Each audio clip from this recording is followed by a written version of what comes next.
Ayan, welcome back to my channel. Dubbing is real tayo ngayon. Dab-dab na lang muna. So, ito yung mga kailangan nating ingredients para sa ating dalgona coffee. Isa to sa mga craze ngayong quarantine days. So, let's watch this. So, we need 2 tablespoons of coffee, ground coffee.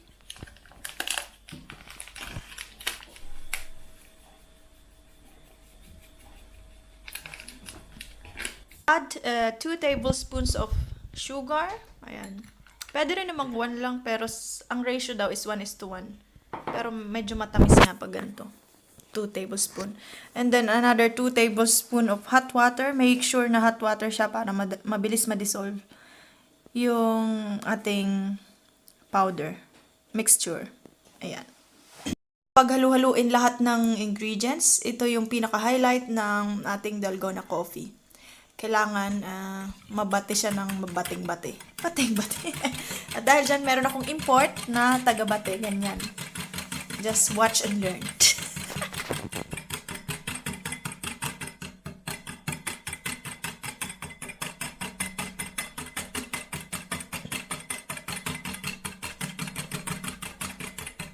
So, mapapansin nyo medyo nagla-light na yung color.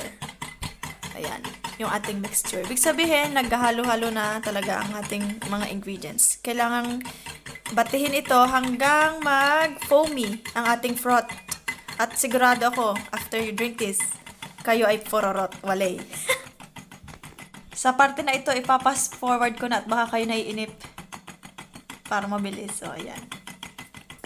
Bate lang ng bate. Hashtag bate pa more. Pero kung nakakaluwag-luwag kayo sa buhay, sabi nga ng mga millennials, nakaka-LL sa buhay. Kung nakakaluwag-luwag kayo sa buhay, pwede kayong gumamit ng hand mixer. Pero pinili kasi namin na mano-mano na batihan para ipakita sa inyo yung hirap. Ayan, dito makikita nyo na medyo thick na ang ating consistency.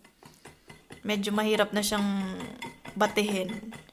Pero huwag kayong titigil hanggat hindi siya super foamy para maganda ang result.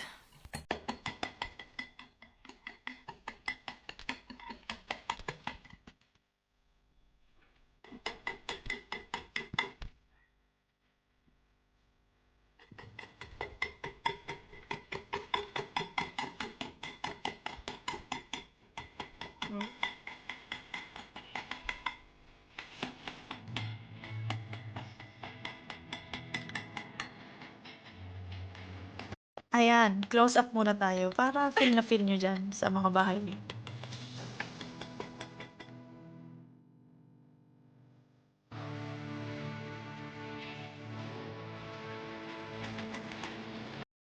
So, kailangan natin i-check ang ating froth. Kailangan natin itaob para malaman natin kung babagsak siya o hindi. Pag bumagsak, pulutin nyo. Pag hindi, pwede na yan. So, after nating magbate, kailangan nating maglagay ng gatas sa baso. Pwede kayong gumamit ng fresh milk or powder milk. So, ayan. Dahan-dahan nating ilagay ang ating foamy coffee. Foamy coffee sa ibabaw. Make sure na medyo lalabis para maganda sa presentation. Presentation na yun. Ganyan siya ka-foamy. Nung tinikman ko, ang tapang dahi. Yung tipong kayang-kaya kay paglaban.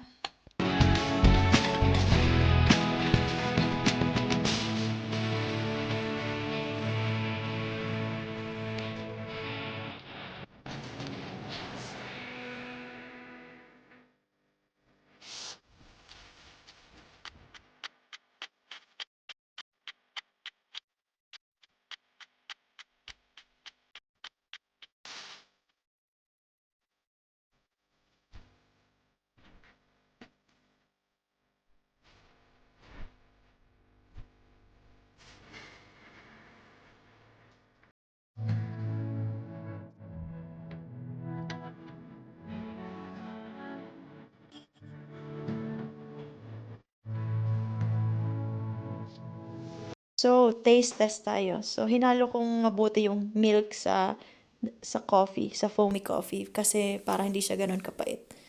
Ayan. Masarap naman siya, in fairness. Medyo na-bothered lang ako sa 2 tablespoons of sugar. Thank you for watching. Don't forget to subscribe and like this video.